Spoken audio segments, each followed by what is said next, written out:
Welcome everyone to the 2020 Deep Valley Book Festival. And what we have going on right now is our featured author, Matt Goldman. So we're so happy that Matt could join us in this virtual format.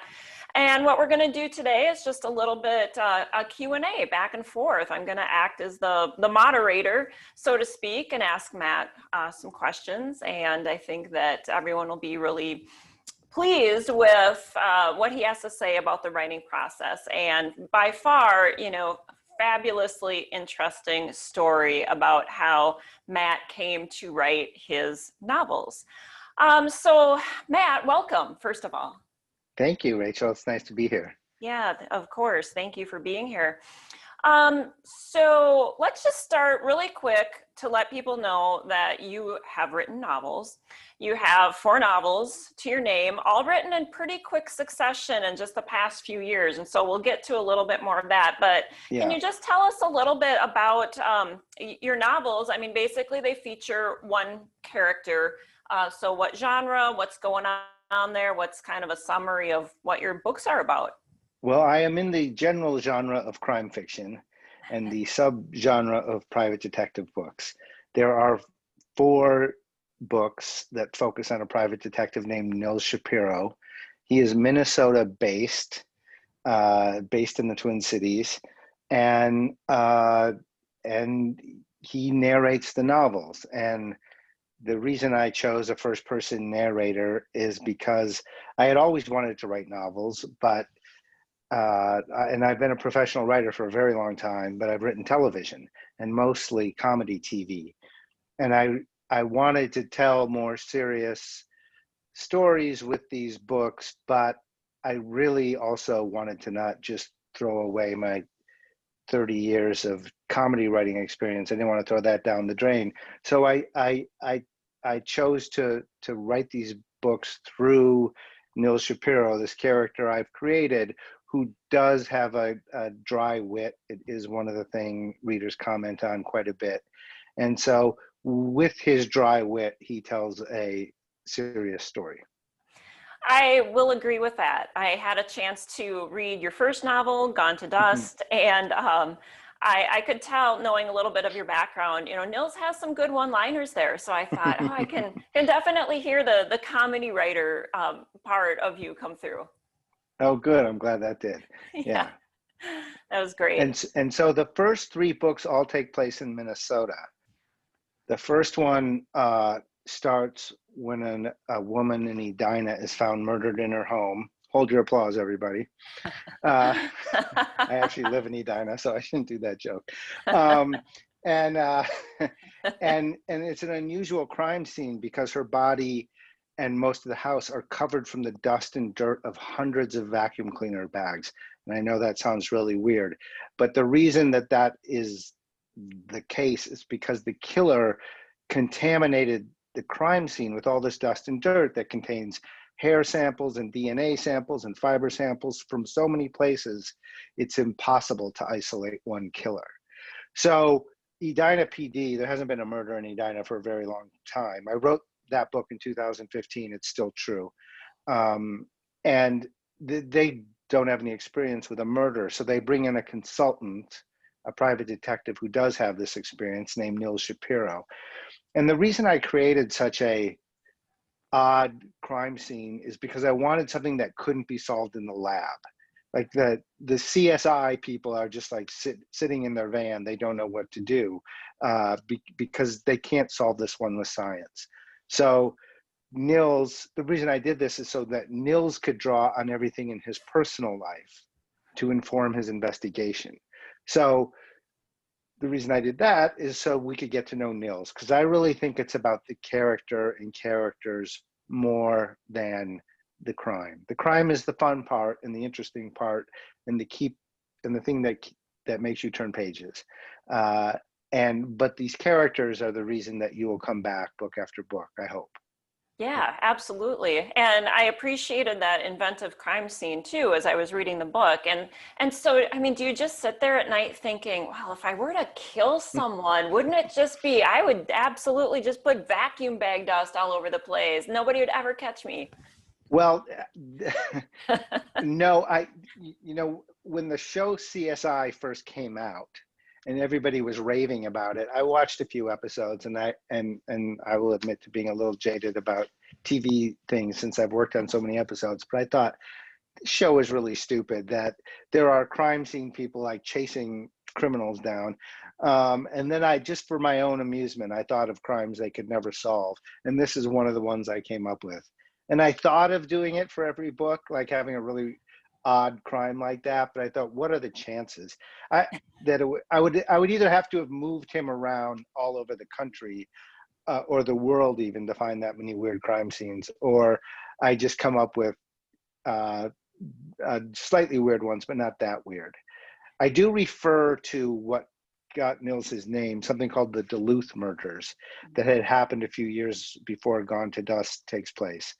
And I do want to write that book as a prequel. That is another bizarre crime scene. Okay. Yeah. You could get into a very Murder, She Wrote territory, right? With Jessica Fletcher being the unluckiest person ever, because a Well, murder happens around her all the time. actually, the most unlucky person is the friend of Jessica Fletcher who gets murdered. Because she's just going to visit her friend's B&B, and then her friend ends up dead. So wherever she goes, so you don't want to be friends with Jessica Fletcher. That's right. But what a good show that was. Yes, great show.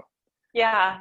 Well, let's talk a little bit about your background, because you are from Minnesota. So can you just Hmm. tell us a little bit about where you were born and raised, and where you went to school, and kind of the early years?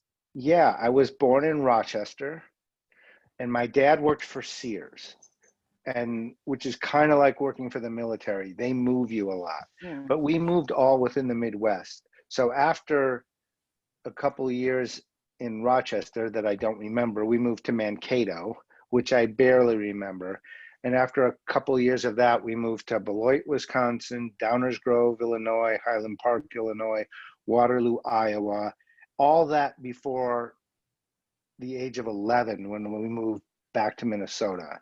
And then I was from 11 to 24, I was in Minnesota the whole time. I went to high school at St. Louis Park. I went to Armstrong for 1 year. I graduated from St. Louis Park. I went to the U.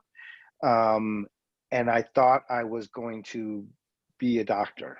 I don't know why I decided that, but I was a chemistry major and really quite enjoyed chemistry, even though I hated math. And but during my junior year of college, some friends invited me to see stand-up comedy.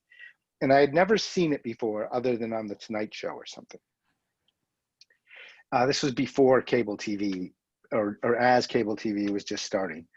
And so we went to Williams Pub in Minneapolis, and downstairs in the peanut gallery, we saw stand up. And for some reason, I thought I should be doing that, which was a really weird thing for me to think. I was very quiet and shy, really a person who kind of just stayed in the background. I now know that's very common with stand ups. I didn't know it at the time. And some of those people I saw that night are now good friends of mine, which is fun. And after doing a little bit of stand-up here in the Twin Cities, I really realized I loved the writing part of it, and I had always loved writing. And so I moved to Los Angeles on a whim when I was 24 in my dented up Ford Escort. I thought, I'm moving to California, I should have a sunroof. And my roommate and I at the time, we went to whatever the auto shop store was called, and we bought a sunroof you can just buy, and we just cut a hole in my car, like we just like a couple of dumb young 20-something-year-old boys. We thought this will work out, and miraculously it did work out. Like we didn't know what kind of framing or roll Yeah. bar was in there, and we just happened to not hit it. And and I drove out to California, and I did stand up to pay my rent. There was enough work back then where I'd go do a night here, a night there, and I could make my little bit of money to support myself in my little crappy apartment. And I taught myself how to write comedy TV shows during the day by taping them and kind of watching them over and over and figuring out how the story moved and how the characters arced. And I wrote what's called spec scripts, which is when you just make up your own I did it for, back then it was like I made up an episode of the Golden Girls and one of Roseanne and one of the Wonder Years. And then I also co-wrote a play with a friend named Pat Hazel, and Jerry Seinfeld, who I had met through stand-up, really loved that play. And when Seinfeld started, he asked me to come work on the show, and that was really my big break. That's fabulous. Yeah.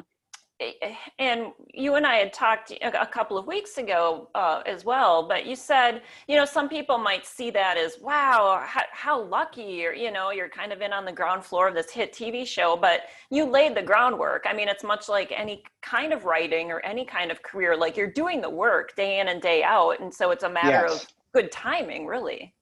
Yeah. And that's what I tell people in show business, because they ask me, is it all about getting a lucky break? And I said, the lucky break is part of it. And when you're out there and you're meeting people, like something will happen where you get your lucky break. Your job is to be ready for that break. So it's different than the book world. It's no publisher is going to call you out of the blue and say, hey, want to write a book? And you hope you're ready for the task. But in the TV world, that does happen. That can happen based on a friendship, or if you work in another part of the industry and somebody likes your work there, they'll ask you to come over and work in the writing side. And so your job is to be ready. Yeah. Sure. Tell me a little bit about the comedy writing process. I know it must be very different from the book writing process, and I only know about comedy writing from maybe seeing, TV shows here and there where you see a whole group of people sitting together. I mean, is that how that writing process works? Yeah, it's that's an extract of it, but most comedy TV shows, not all, but most start with a room of writers sitting around a table, throwing out ideas, brainstorming, laughing a lot about things that have nothing to do with the show they'll do, but maybe it's something they saw in the news or something that happened in their personal life. But out of that, stories emerge, and then you kind of use your professional skills to try to shape those into something that can be an episode. And mind you, there's usually more than one. When I started, it was mostly network TV, where the goal was 22, 24, 26 episodes a year. And that's why you need a team of writers. Because in television, the writers are in charge. And the reason that is that TV developed out of theater, where the writer is king. And so early television was just putting cameras in front of theater, basically. And so the head writers, and when you see 1 million producer credits on a TV show, most of those are writers, not all. But we're responsible for editing and casting and set design and wardrobe approval. We have to approve everything. We supervise the directors. So there's a part of the year where you're shooting one thing, one story, you're getting the next week's script ready to go into production. You're developing future stories that will have to be written in the scripts. You're editing things that have already been shot. It's a time-consuming job. And in television, there are a lot of cooks in the kitchen. One of the things I found frustrating about it is it's really hard to get a unique vision through. I saw it happen. I was a baby writer on Seinfeld. I saw Larry and Jerry fight for their vision to make that show what it was, but it was not easy in the beginning. And you have to be completely willing to walk away. And you have to be able to tell very important people to bug off and go ahead and fire me, which is what happened on Seinfeld. And luckily the show didn't get canceled, and it was able to be on the air long enough until where it caught on, and then everybody knows the rest. Yeah. So you're managing a lot of voices, none of them really malicious. Everyone's trying to make the show better, but everyone has a slightly different vision of how it's going to turn out. not only the writers and the executives of the studio and the network, but the actors, the director, the wardrobe people will come out and show you something that's completely different than what you imagined. And maybe it makes it better and maybe it doesn't, and you have to adjust it. But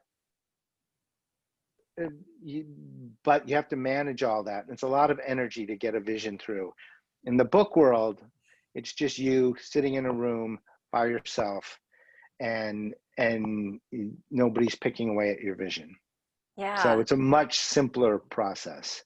It's a lonelier process, but I'm quite introverted, and I kind of like that. Okay, I was going to ask, how you dealt with that, but you're still currently doing TV work still, right? I just finished, because of the pandemic, because I've decided, I spent a lot of years going back and forth between Los Angeles and Minnesota, which I found exhausting. And I decided a couple years ago, I'm not doing it anymore.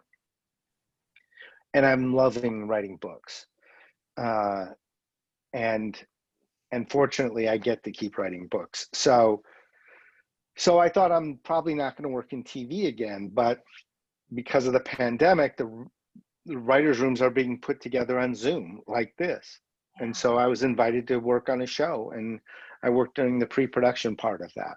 I'm not going out there for production, but it was fun to get back in there and be around smart, funny people all day. Yeah. So you get kind of the best of both worlds still. Yeah. Yes. And now I'm back into writing my book every day. Yeah. Yeah.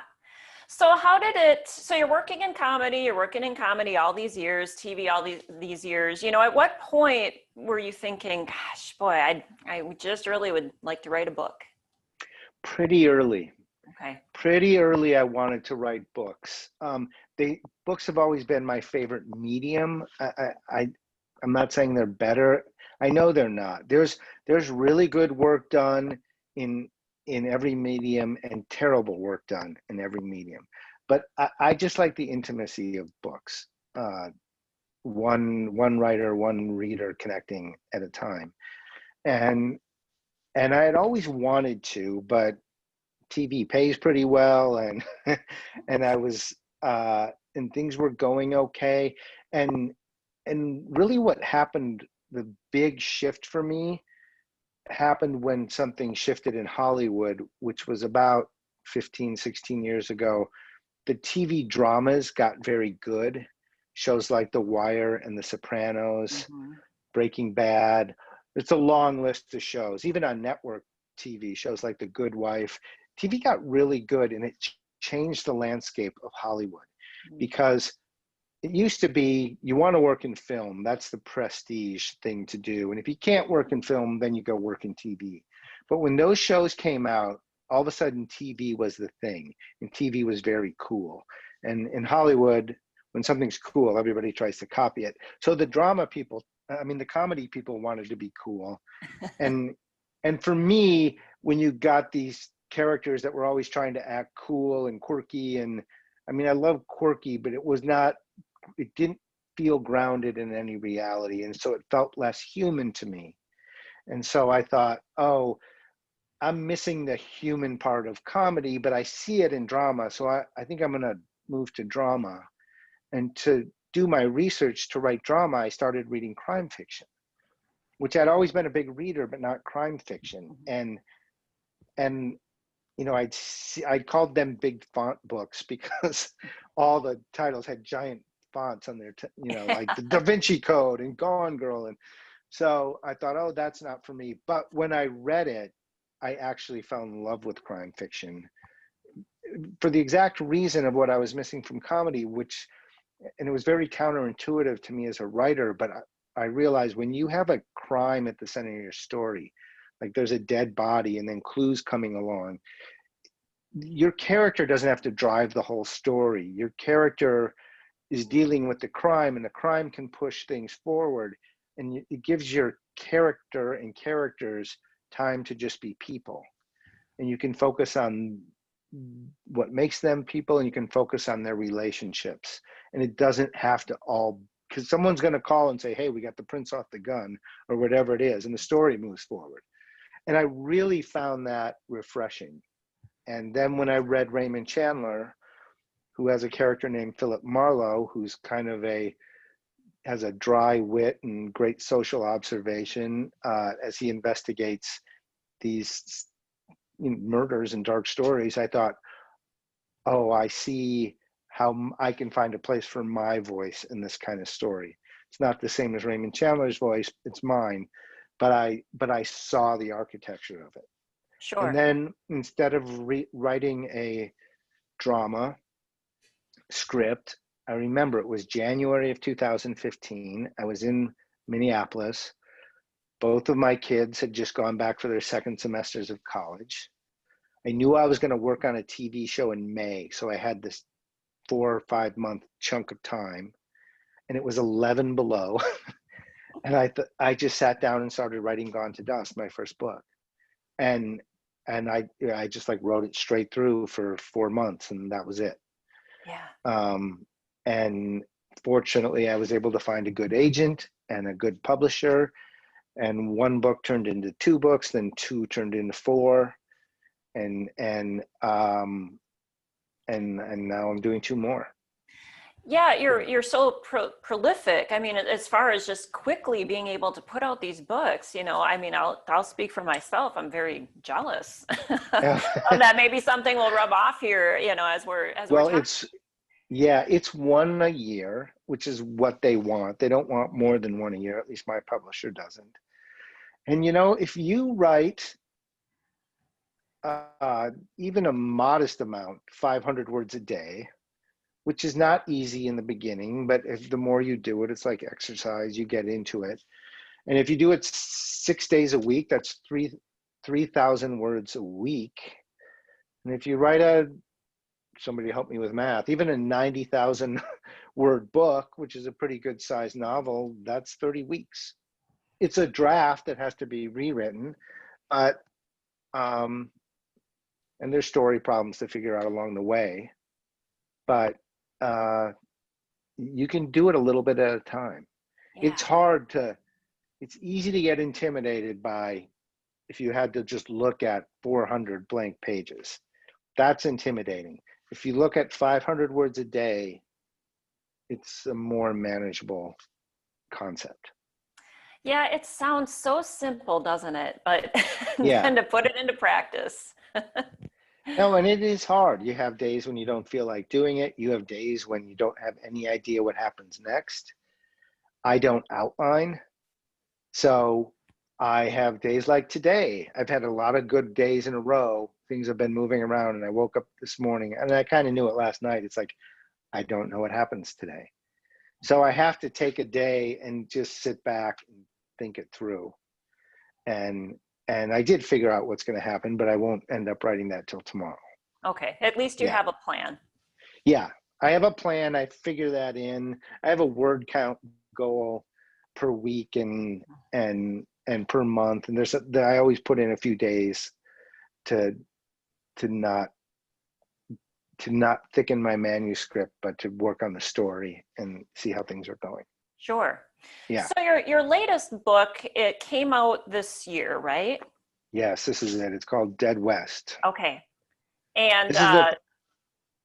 Go ahead. I was just going to say, and Neil Shapiro goes to Los Angeles for this book, right? Yes. Yeah, he goes to LA. What happens is a wealthy couple who lives on Summit Avenue. They're quite elderly. They are like old lumber baron wealthy. Their grandson has turned 35. And when he turned 35, he inherited his trust fund and immediately moved to Los Angeles. And they are scared to death he's throwing away his millions investing in show business. And they don't trust a California private eye to look into it. They want a Minnesotan. You know, we all know that feeling, like we're comfortable with their own people. Yes. So they hire Nils to go out there and see what's going on. And he gets involved in a Los Angeles show business story. He also takes another character with him who I introduced in the second book, Broken Ice. His name is Jameson White. He's a 6'7" guy who is an ex-professional football player who became a nurse practitioner. And Nils gets injured in the second book, and and someone hires this nurse practitioner to be by his side and make sure he's taking his medicine and changing his bandages, and they become really good friends. And Jameson appears in the third book, The Shallows, for a couple of chapters as well. And so Jameson has gone through a very difficult thing in his personal life, and he's struggling, and he played his college ball at UCLA.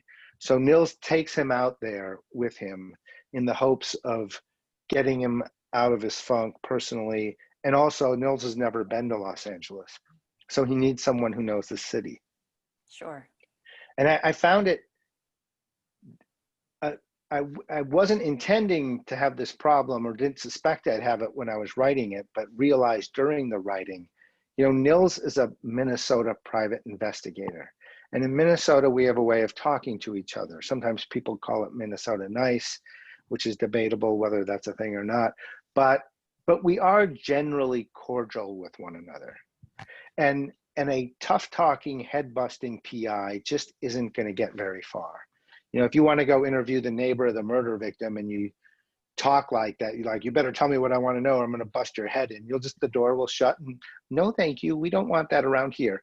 So that's what'll happen in Minnesota. But so Nils developed a very personable, ingratiating style of talking to people. That's his bread and butter, getting people to talk to him. But when he was out in LA, he found people just didn't take him seriously. He wasn't a factor to be dealt with, or that needed to be dealt with. So he had to get tougher and more devious, which I didn't realize until I was in the writing of it. But it was kind of fun to have him realize that that's the way he had to go. And he still isn't like a fist fighting, hard drinking kind of guy. He's not that guy at all. But he did have to get more sneaky and more devious. Ooh, that sounds fascinating. Yeah. It sounds fun. So this book came out this year, and we've had to completely change the way that we're doing everything this year. How has it been like to have a book launch during the pandemic? It's been exactly like this. Yeah. I think in the first week of it, since it came out on August 4th, I did 6 events at 6 different bookstores across the country. 2 of them, one was in Minneapolis, one was in St. Paul, but the other ones were spread out. And I was all over the country, and I was in this room that you see right now.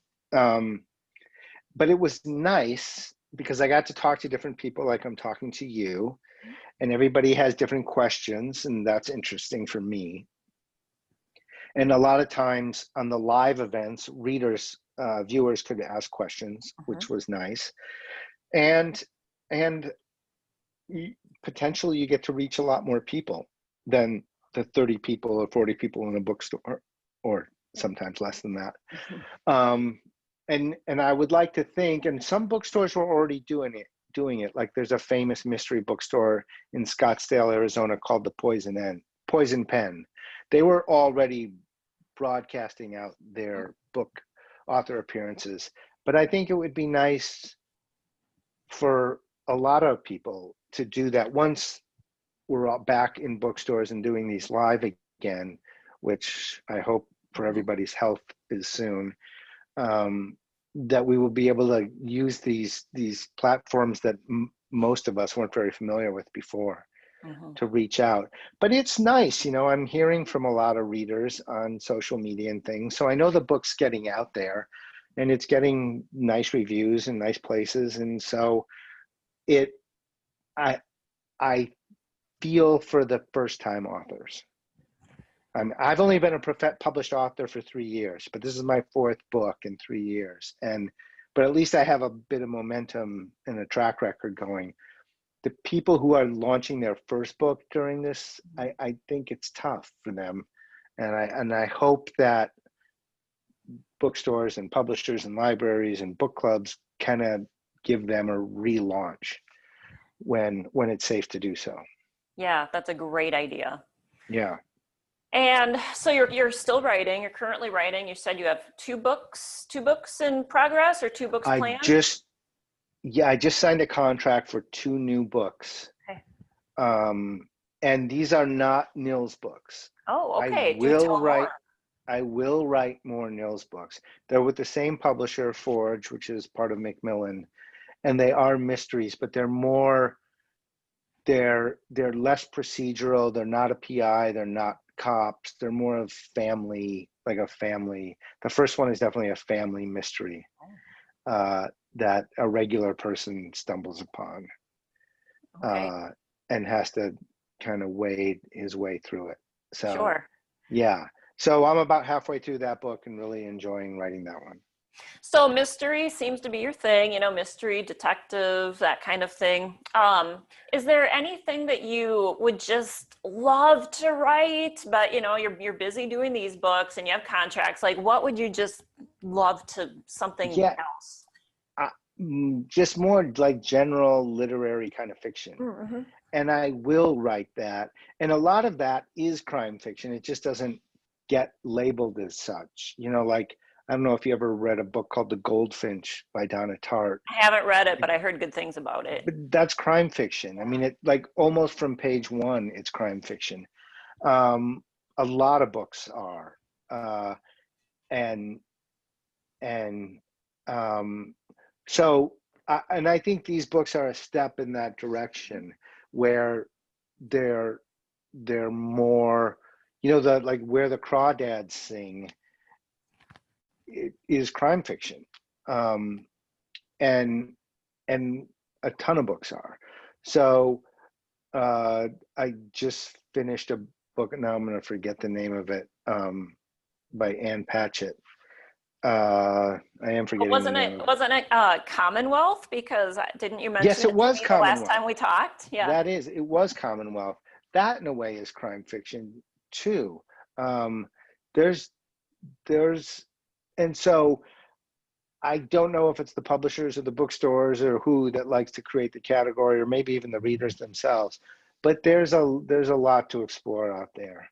I Hmm. do like a story that has pace and moves along and doesn't get bogged down in too much talky talk or description.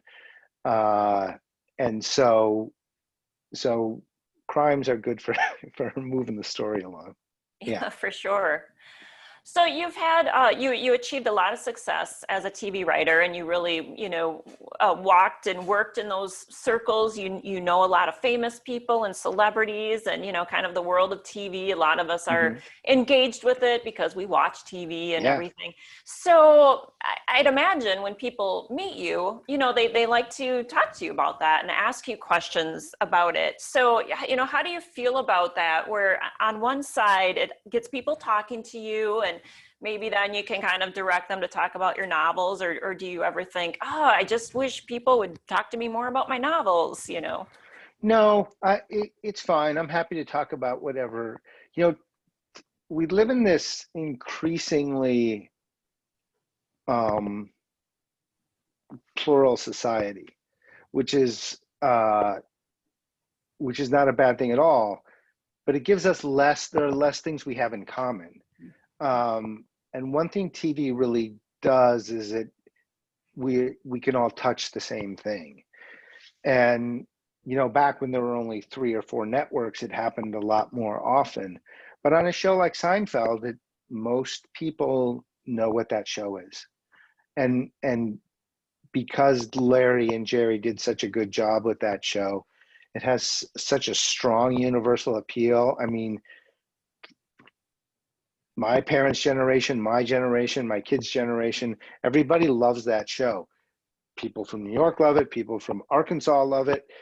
People from Minnesota love it. It's got a, and so that show touched a lot of people. And I think the reason it did is because they say it's a show about nothing, but it was purely a show about selfishness. And what made it funny is those characters acted on the selfish things we all feel. But most of us are smart enough not to act on them. But we identify with it. And so whenever anybody wants to talk about Seinfeld, first of all, I didn't create that show. I'm not the reason it's a huge success. I was lucky to be there.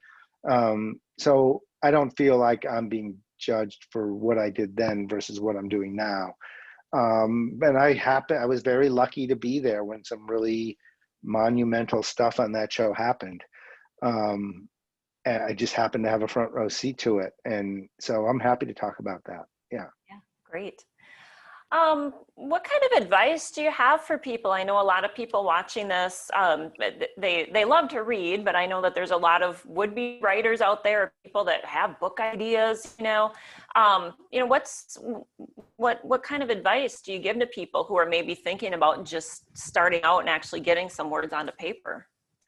Yeah, well, the first thing is accept that it's hard. Good writers make it look easy by the time it's in a book, but the process is not easy. So don't get frustrated. It's easy to get frustrated. But the main thing is be kind to yourself, because everybody's first drafts stink. We all have to rewrite them. We all make mistakes. The kind of mistakes that like a big professional writer will make is halfway through a character's name will change and they don't realize it until the second draft. Like, a book is a big thing. It's easy to get lost in there. So whether you're writing a book or a short story or whatever it is, or poetry or a screenplay, accept that it's hard. Accept that every minute you put toward it is valuable, even if it doesn't seem like it. A lot of the most valuable minutes are not writing or typing. They're ideas that you have away from the work, and try to do it every day or 6 days a week. I mean, a lot of that is not just to be rigid about it, but it gets you inside the story. Like, if you're doing it every day, you're inside it. You start to think about it without wanting to think about it, in a good way. And it starts to take on a life of its own. And that's when kind of the magic happens. Mm-hmm. Yeah. I like what you said earlier in the interview. You talked about when you first went to LA and you're just starting to learn how to do this comedy writing thing. And you said you would tape TV shows and just watch them and kind of study them and watch them over and over. It's much the same with book writing, right? I mean, there's no way Yeah. that you can be a good book author without reading books and studying them. Absolutely. Yeah. And ironically, you tend to learn more from the bad books than the good books, because the good books hit you at an emotional level and you can't really analyze all the time or deconstruct why. The more you do it, the more you can. But the bad books, you go, oh, this is stupid. This bit here is completely implausible. I don't believe this would happen. And then you de-invest as a reader. Like, you can learn from other people's mistakes in that way. Mm-hmm, sure. Yeah. So you've lived away from Minnesota for part of the time. And so I feel like you have a pretty good perspective because you've spent time in other communities and especially in other writing communities. I like to think Minnesota has a pretty good writing community. But I've always lived really here. Does. Maybe I'm biased, Yeah. but how do you view it? I love the community here, writing and not writing. I just love it in general. I mean, I live here because I want to live here. And but we have a fantastic community of writers, readers, libraries, bookstores. The public schools are good. It all creates for a very fertile literary scene here. We have a place like the Loft Literary Center, which other towns don't have places like that. And this is a good place to be a writer or a reader. It really is. And I have now, since I've been published, and I've met a lot of other authors, and they all want to come here. They all want to come here on their book tour. They love Minnesota. It's a place where people know their books, and great writers come out of here, like in crime fiction and in regular fiction, in everything. We have a really strong community of authors here. Yeah. Yeah, we do. And part of me, I always think, oh, why is that? But So earlier there's room for you. there is. It's a good place to be. But you had talked about you started writing your first book and it was 11 below. It was the middle of winter. I have to think that that kind of forced isolation that we do here in Minnesota contributes to some good writing. Yeah, you know, like we all know in Minnesota, like you see your neighbors raking leaves in the fall, and then you don't see them again till spring. And For sure. everybody's inside writing novels. That's what they're doing. Yeah, it actually is a very conducive environment to book writing. Yeah, Did the bad weather. I think in Dead West, in my acknowledgments, one of the things I think is bad weather. Yeah. That's great. Did the Yeah. pandemic change your writing process at all? I mean, it sounds like you probably would have been sitting down writing anyway, even if you weren't quarantined. The first week of shelter in place, it was just such a big shift in everybody's world, and I was worried about all of our futures and what was going to happen, and it was a big adjustment to worry about going to the grocery store and is it safe, and so the first week I was off my game a bit, but as things settled down and this became our new normal, which are two words that are way overused, uh, I just fell right back into it. So Good. That's yeah. good. Well, we are almost out of time. That time went by really quickly, but I want to leave it with let people know where they can find you, where they can find your books, any kind of social media accounts that you're active on. How can people connect with you? Yeah, well, if you just look at Matt Goldman on Facebook or Matt Goldman author, I'm there. I'm on Twitter. I'm on Instagram, although I always forget to look at Instagram. And I have a website, mattgoldman.com, that will update people about what's going on and what I'm doing. I'm in almost all bookstores if people are interested. Your local independent bookstore or online, and the books are available in audio and Kindle and everything. So there is another Matt Goldman who's cooler than I am. Who, if you don't, I'm not one of the founding members of Blue Man Group. That guy, I wish I were, but because that seems like a pretty cool thing to do, except for putting the blue paint on your face all the time. Yeah. But I'm pretty visible online. Yeah. Pretty easy to find. Yes. Yeah, Yeah. good. Well, I really thank you for your time today on behalf of everybody who's watching. Thank you for agreeing to be our featured author today. Oh, my pleasure. And thanks for everybody for tuning in. I know it's not the same as when we do these things in person, but it's really nice when people watch, and we will all gather again. Well, Yeah. I look forward to that. Yeah, me too. Well, thank you very much, and good luck with the next books that come out. Thanks, and good luck Okay. with the whole festival. Thank you so much. Okay, thank you, Matt. Bye.